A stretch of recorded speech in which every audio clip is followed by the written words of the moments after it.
Hi guys, বহুদিনৰ মই নতুন এটা মিনি ব্লগলৈ আপোনালোক সকলোকে ৱেলকাম জনালোঁ।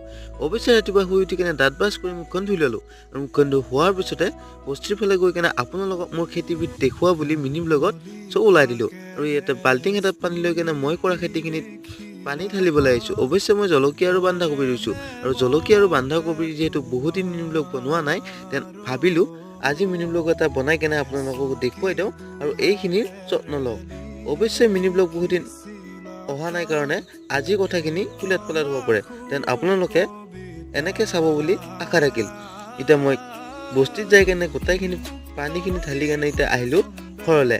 আৰু ঘৰত আহি অলপ থকাৰ পিছতে মই গম পালোঁ আমাৰ ঘৰৰ ওচৰতে বোলে অজগৰ সাপ ওলাইছে। এতিয়া অজগৰ সাপডাল চাবৰ কাৰণে চাইকেলখন লৈ এতিয়া তাড়াতাড়ি গুচি গ'লোঁ আৰু তাড়াতাড়ি গুচি গাই দেখিলোঁ অৱশ্যে দুডাল অজগৰ, এডাল ওপৰত আৰু এডাল তলত। আজি মিনি ব্লগটো ইমান আছে, নেক্সট মিনি ব্লগলৈ কোৱা আশাৰে বাই। নেক্সট মিনি ব্লগ কেতিয়াহে গম নাপাওঁ।